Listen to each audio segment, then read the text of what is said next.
good morning at maganda yung good morning natin ngayon, no? So January 20, no? 6 AM ay meron tayong blessing na dumating at pangatlong panganak ng kambing kong itong panimula ng kambing ko. So ito, no? Nanganak na siya. Dalawa yung anak niya, ito. Ayan, oh, ayan, oh. Nakiki ano dito eh. Doon ka. Doon, oh. So, ayan, oh. Ayan. Kita po ninyo, no? Oh. So, puro siya lalaki, no? Puro siya lalaki.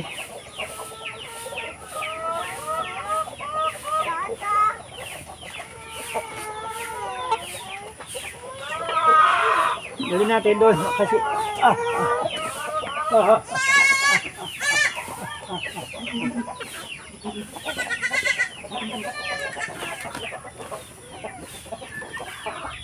oh, yan ang nanay niya, oh. Ayan. Oh, puro lalaki yung anak niya, no? At sakto January 20 garon tayo ng dalawang blessing na puro lalaki. Ayan, oh. Maganda yung ano dahil bago naalis yung isang kambing dito, napalahian ko. So maganda yung lahi nito. Nakikita po ninyo yung ano niya, no? Yan, no? Yung tainga niya, lalaki na ng tainga. Medyo upgrade na siya. So pangatlong ano na niya ito, anak niya sa akin. Medyo may edad na rin tong kambing ko na ito, pero nakakadalawa siyang panganak sa isang taon. Ayan po, no? Dumididi siya. Yan, pero masyadong iyakin. Nanay, yung inunan niya hindi pa naalis, no? Masyadong iyakin. So ito siguro yung panganay, no? Dahil ano, at yun yung pangalawa. Hindi pa niya alam kung saan yung didi ng nanay niya.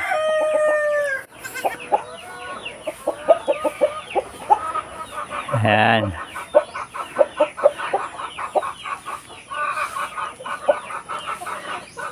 So plano ko dito, no, hindi muna natin ilalabas siya. At pag nakalipat tayo sa area B, so susuplayan na lang natin sila ng ano, pangumpay, no, dahil ay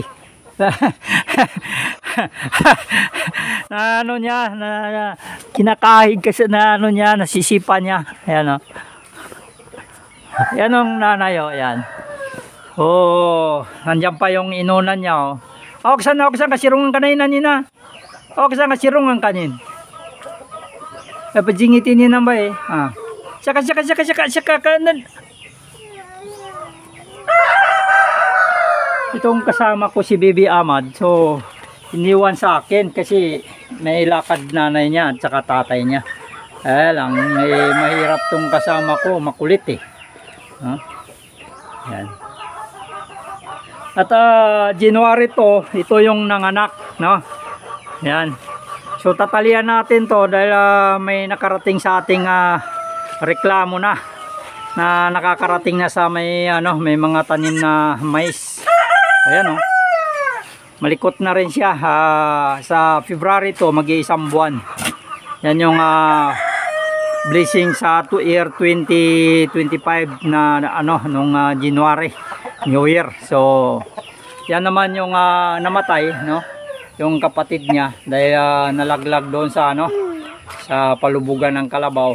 Mula nung nalaglag kaya unti-unti nang nangihina, kaya ito na lang ang nakasurvive. Sana mabuhay lahat ito, no?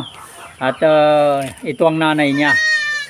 So mga apo na niya itong mga kambing nito.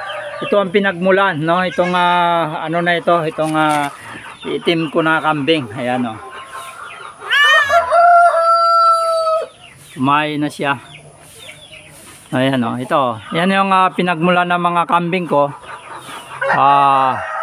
Bibigyan natin mamaya ng daon ng langka to kasi hindi pa natin mabigyan. Nandito pa yung mga iba. Para hindi maka ano sa pagkain niya. Maago yung iba na kambing dito pag binigyan natin. Ayan.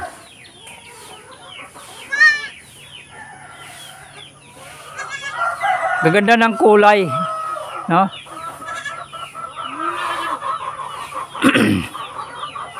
Hindi sana namatay yung triplet nung nakaraan. Ay yan ang yung mga kapatid nung triplet yan, oh. Yan. Yan yung barako na yan.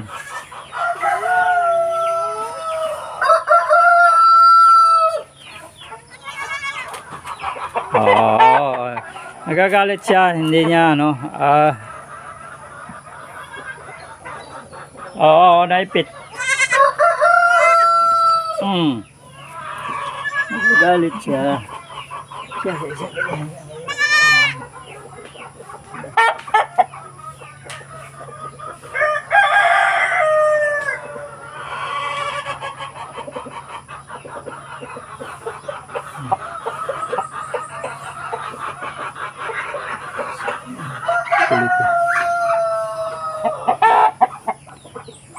So, ayan po, at unti-unting nakakabuo na rin tayo at ito yung panimula sa kambing ko at kailangan tayong kasan mahulog ka.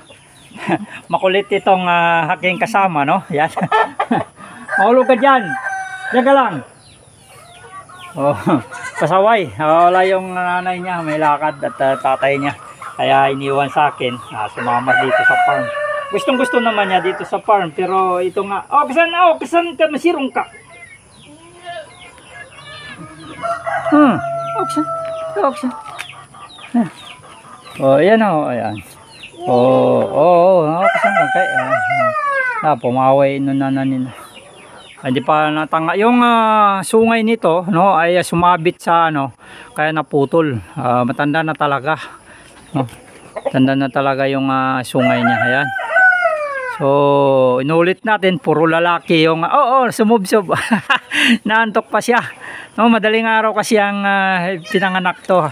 Alas 6, no. Alis ka.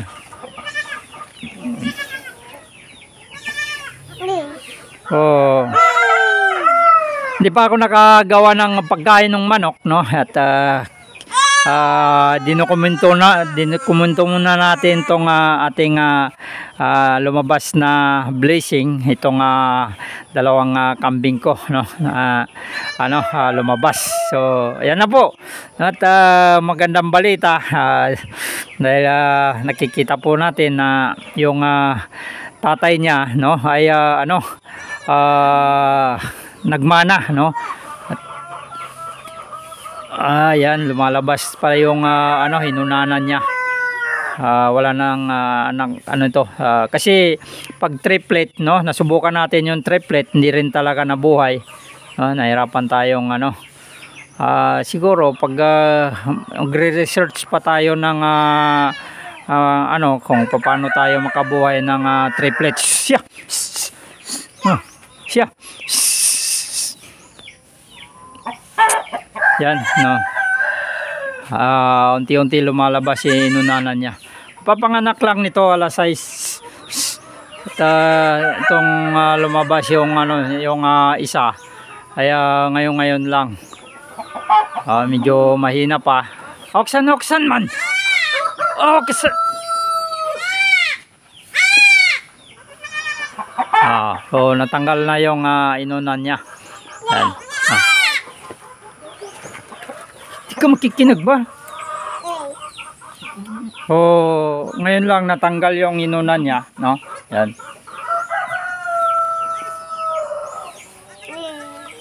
Makikita ninyo, lalaki ng tainga rin. Ibig sabihin na nagmana rin siya doon sa tatay niya. Kinakaig niya.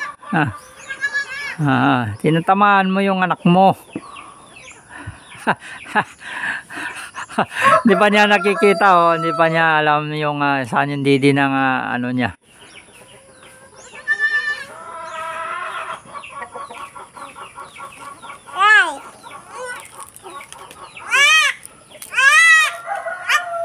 So, ayan po, at sa mga baguhan at hindi pa nakapag-subscribe sa ating YouTube channel, huwag po kalimutan na mag-subscribe, hits na rin notification bell para lagi po kayong ma-update sa ating mga ina-upload, no? patungkol sa ating pagbibintures ng farm. So, mga like and share ninyo, no, at subscribe ninyo. Malaking tulong po sa ating mga alaga, no, na mapabuti yung kanilang para makabili tayo ng mga gamot nila, no, at mga vitamins. So kailangan po nilang vitamins, no, mas lalo na ito kahit na masasabi natin na puro native tong ating mga alaga, no. So kailangan rin nila ng food supplement, no, kagaya ng mga vitamins, no. So sa ngayon hindi pa tayo nakapagpurga dahil naubos yung pampurga natin. Kailangan na naman, no, dahil nakikita po ninyo yan yung mga itsura ng niya. Kasi pag maganda yung balahibo ng kambing, no, ibig sabihin maganda yung malusog siya. So pag naka-raging siya, no, yung nilalabas natin, so hindi maiwasan na maaga pa tayong minsan nakakapagpalabas sa kanila. So may hamog pa. Kaya kailangan daw talaga, sabi ng mga eksperto, na buwan-buwan ay makapagpurga tayo. Kagaya ngayon at pwede na sanang ipupurga itong mga ito, pero hindi pa tayo nakapagpapurga, no, dahil siyempre kulang pa yung resources natin, no. Ang kinikita natin sa layer ay napupunta rin sa mga pagkain nitong mga manok at mga maskubidak. So yan po, maraming salamat at sana po, no, ay tuloy-tuloy lang ang inyong suporta sa ating munting channel, Biyahe ni Benji TV. So good morning. Ayan, pinagdadamot niya yung kanyang mga anak, no. Talagang ito, maalaga sa anak niya. Yan. Ayan. Walang dapat umano dyan. So yan po, nakikita po ninyo yung itsura nila.